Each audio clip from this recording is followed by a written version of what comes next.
Annyeonghaseyo. Bon, on n'est pas très actif sur cette chaîne YouTube. J'ai plus de logiciel de montage et puis bah, on est sur une routine, donc on n'a plus grand-chose de bien passionnant à dire. Par contre, il y a une vidéo que je voulais faire il y a déjà, depuis quelques temps, j'ai déjà tout écrit et tout. On va partir sur des formats beaucoup plus courts. La dernière vidéo a duré 1 h 15. On va essayer de pas dépasser 5 minutes. C'est tout simplement une des premières choses qu'on nous a dit quand on est arrivé, quand on avait voulu partir en Corée du Sud, c'était les horaires de travail. Parce qu'en effet, les Coréens, ils sont réputés pour beaucoup travailler. Mais j'ai lu dans un livre une petite statistique qui est quand même assez intéressant et au final, c'est quelque chose que on ressent nous aussi quand on se balade en tant que PVTiste. Donc je vais en revenir. Alors, un Français, juste à l'année, il travaille 1607 heures, donc avec une semaine de 35 heures. Mais plus que parler de la semaine, le Coréen, il travaille 52 heures par semaine, mais sachant qu'il n'y a pas les mêmes jours il y a pas les mêmes jours fériés, il n'y a pas les mêmes congés, c'est plus important de comparer ce taux horaire à l'année. Il travaille 2024 heures par an, sachant qu'on sait très bien qu'en Corée, il y a pas mal d'heures qui ne sont pas déclarées. En France aussi un peu, mais plus en Corée. Ça fait une différence de 420 heures. Et si on divise ça par 35, donc combien de semaines un Français devrait travailler pour rattraper son retard contre un Coréen, ça ferait 12 semaines. Donc un trimestre, c'est comme s'il travaillait dans l'année un trimestre supplémentaire en termes de nombre horaire. Ce qui fait que c'est le deuxième pays avec le taux d'horaire le plus important dans les pays développés, etc. Je pense que si on prend absolument tous les pays, il y en a peut-être qui font plus, mais en tout cas dans un nombre de pays développés ou en cours de développement, on va dire. Donc c'est le deuxième pays avec le taux d'horaire le plus élevé derrière Mexico. Par contre, à côté de ça, il est 29e, il est classé 29e sur 36 pays de catégorie identique en termes d'efficacité. C'est-à-dire que oui, ils travaillent beaucoup, mais par contre, ils vont pas être dans l'optimisation comme on va être en France. Au final, on travaille moins, mais on produit plus de valeur qu'un Coréen. Et ça, on le ressent assez bien, vraiment. Ils ne sont pas pressés, c'est assez tranquille. Quand on fait des courses, typiquement, et qu'on voit la caissière qui prend le produit, qui passe le produit à la suite, c'est très lent. Même dans les restaurants, ça dépend où on va. Si tu vas dans quelque chose de très touristique, ils vont être un peu speed quand même, normal. Mais la plupart, c'est assez détente.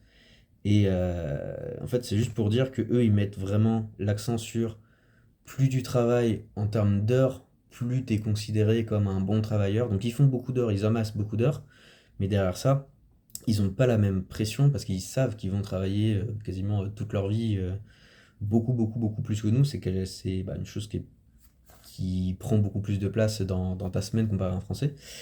Mais du coup, ils se mettent beaucoup moins de pression. Ce qui fait qu'au final, il y a beaucoup de Français qui travaillent, d'expatriés et autres, qui disent ok, ils font plus d'horaires, mais au final, c'est pas forcément plus dérangeant. Euh, Ils mettent plus d'attention à la charge mentale, ils mettent plus d'attention à tout ça.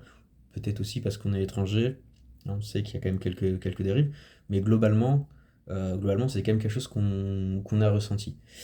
Donc c'était quelque chose juste qu'on voulait, que je voulais revenir dessus parce que bah, c'est quelque chose qu'on nous dit un peu tout le temps. D'accord, mais si tu vas travailler là-bas, est-ce que tu es prêt à travailler 50 heures toutes les semaines? Bon, dit comme ça, non, mais faut tout prendre en compte. Et chose intéressante, le gouvernement a voulu passer il y a très peu, c'est pour ça que ça doit être il y a 1 mois ou 2 mois qu'il a voulu passer cette loi. C'est à ce moment-là que je me suis dit que cette vidéo aurait pu être intéressante. Il voulait passer la semaine de travail en Corée à 69 heures par semaine. Donc là, pour le coup, 2 fois plus que la France. Euh, non, ça a fait jaser et ça a été reculé.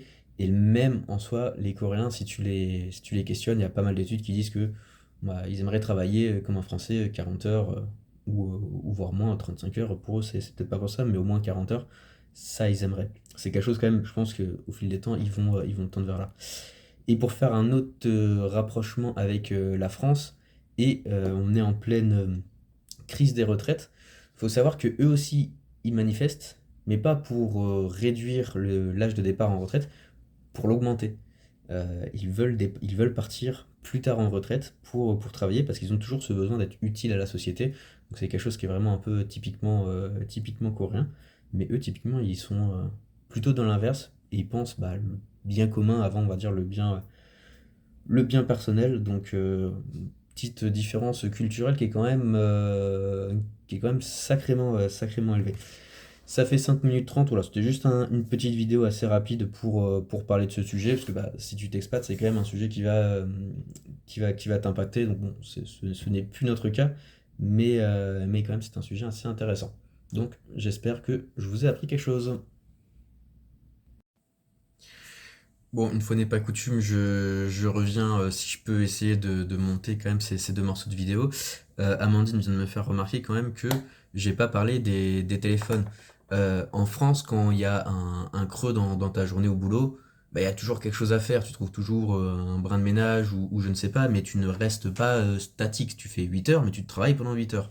Ici, c'est pas du tout le cas.